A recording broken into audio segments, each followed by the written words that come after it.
নমস্কার বন্ধুরা, আপনারা দেখছেন নদিয়া টিভি বাংলা। আপনারা সকলেই জেনে গেছেন যে তমলুক কেন্দ্র থেকে প্রার্থী হয়েছেন বিজেপির হয়ে প্রাক্তন বিচারপতি অভিজিৎ গাঙ্গুলি, আর তার বিরুদ্ধে লড়ছেন তৃণমূলের ছোকরা প্রার্থী দেবাংশু ভট্টাচার্য। এই দেবাংশু অনেক ভালো ভালো কথা বলছে, কিন্তু একটা লড়াই হবে ভাবছিলাম, আমারও মনে হচ্ছিল একটা লড়াই হবে। কিন্তু একটা জিনিস মনে রাখা দরকার, সেটা হচ্ছে মেদিনীপুর কিন্তু শুভেন্দুর ঘাঁটি, শিশির অধিকারীদের ঘাঁটি প্রায়।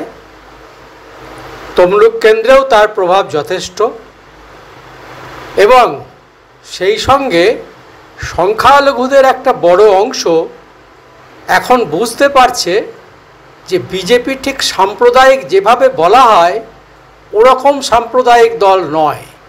বিজেপি হিন্দুত্বের কথা বলে বটে, কিন্তু বিজেপি বলে সব দলকে সঙ্গে নিয়ে আমরা এককভাবে ভারতবর্ষের উন্নতি করব, এই কথাটাই বলে। এবং তারা উদাহরণ হিসাবে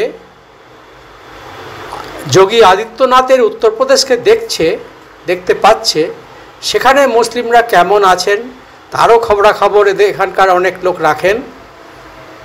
সেই সব দেখে তাদের মধ্যে একটা ধারণা জন্মেছে যে কথাটা আমাদের বোঝানো হয় যে বিজেপি সম্পূর্ণ সাম্প্রদায়িক, তা কিন্তু নয়।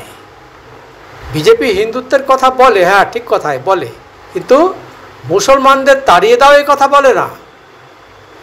বিজেপি সিএ এনআরসির কথা বলে, কিন্তু সেই সিএ এনআরসি ভারতবর্ষের যারা প্রাচীন মুসলিম, যারা ভারতবর্ষে বাস করেন দীর্ঘদিন থেকে, তাদের ক্ষেত্রে কোনোটাই প্রযোজ্য নয়।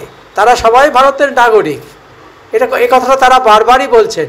কিন্তু বাংলাদেশ থেকে প্রতিনিয়ত যে উদ্বাস্তুগুলো এসে ঢুকছেন, বিশেষ করে মুসলিমরা, আপনি মুর্শিদাবাদ মালদহে গেলে দেখতে পাবেন এরকম অজস্র পরিবার এসে এখানে বসে পড়েছে।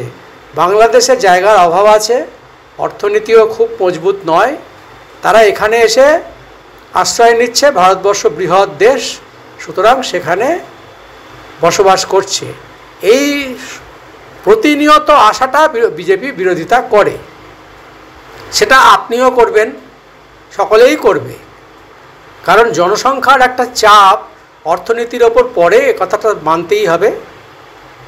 যাই হোক, আমার সংখ্যালঘুদের কথা শুনে যেটা মনে হলো, আপনারা শুনুন কথাগুলো শোনার পর বুঝতে পারবেন। তাতে করে মনে হলো যে জাস্টিস গাঙ্গুলি জিততে চলেছেন নয়, জিতে গেছেন। আমার মনে হচ্ছে তিনি জিতে গেছেন। এইবার আপনারা শুনে ব্যাপারটা বুঝুন, সত্যি তিনি জিতে গেছেন, না জিততে পারবেন না পারবেন না। আর যদি প্রতিবেদনটি ভালো লাগে তাহলে সঙ্গে থেকে লাইক সাবস্ক্রাইব করে আমাকে সহযোগিতা করবেন। অনেক অনেক ধন্যবাদ।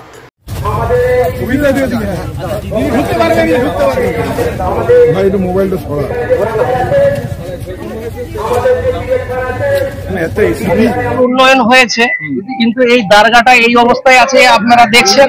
সংখ্যালঘু মানুষরা এখানে এসে তারা হযরত মুহাম্মদ, যিনি শেষ সর্বশেষ পয়গম্বর, উনারই দুজন মেয়ের ঘরে ছেলে হোসেন আর হাসান, তাদের এখানে যে মহরম উদযাপিত হয়, শোক পালন হয়, সেই জন্য আমরা চাইবো যে আগামী দিনে একটা তকমা দেওয়া আছে যে সংখ্যালঘুদের বিরুদ্ধে ভারতীয় জনতা পার্টি।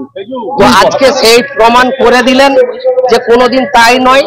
রামজির মন্দিরে পুজো দিলেন, পরেই ঠিক দারগাতে এসে উপস্থিত হয়েছেন, যার জন্য আমরা সংখ্যালঘুর পক্ষ থেকে আপনাকে ধন্যবাদ জানাচ্ছি। সেই সঙ্গে আগামী দিনে যাতে আপনি উত্তীর্ণ হয়ে সংখ্যালঘু মানুষ তথা ভারতবর্ষের সমস্ত মানুষের বিপদের সময় পাশে দাঁড়াতে পারেন, আমরা এই আশা করছি। এই অঙ্গীকার আমি করলাম যে ভারতবর্ষের সব মানুষ, সংখ্যাগুরু সংখ্যালঘু, তাদের পাশে আমি থাকবো যতক্ষণ আমার সেই সক্ষমতা থাকবে, নিশ্চয়ই। আর আপনারা বিজেপিকে ভুল বুঝবেন না, বিজেপি কিন্তু সাম্প্রদায়িক রাজনীতি করে না। এটা একটা, হ্যাঁ নিশ্চয়ই।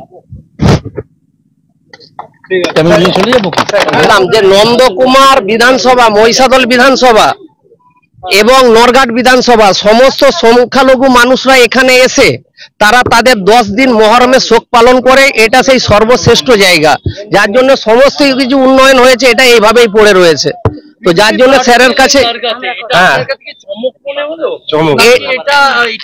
অ্যাকচুয়ালি শুনেন, যিনি এসছেন ইনি কোনো সাধারণ মানুষ নয়, অসাধারণ মানুষ।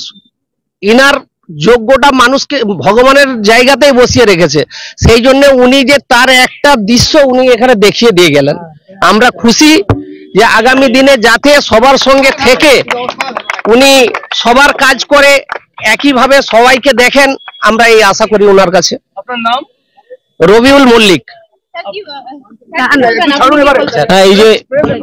এই যে সর্বধর্মের যে চাহিদা ভারতবর্ষের থেকে, তাদের তো দেশ, সকলের দেশ, আমাদের দেশ, ওনার দেশ, সব হিন্দু, বৌদ্ধ, খ্রিস্টান সকলের দেশ, তাদের যে চাহিদা ভারতবর্ষ থেকে সেটা তো মেটাতেই হবে। ওনাদের আজকে একটা সামান্য চাহিদা, এখানে একটা বড় হয়